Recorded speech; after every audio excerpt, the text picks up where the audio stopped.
Here, I will show you how to play YouTube music in your Android phone background. You have to follow these all steps very carefully.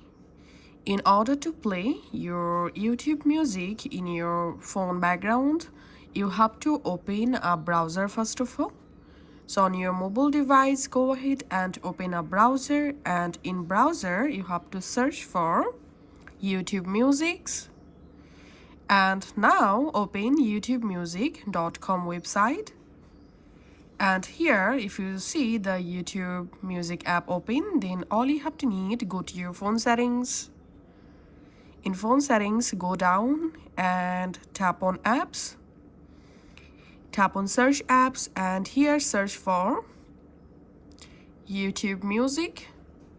Open YouTube Music.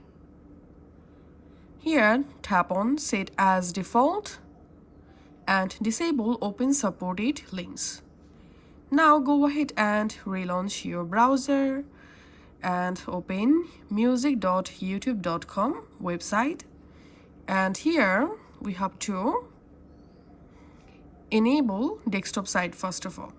Once you opened YouTube Music in your browser, tap on this three dot and here enable desktop site.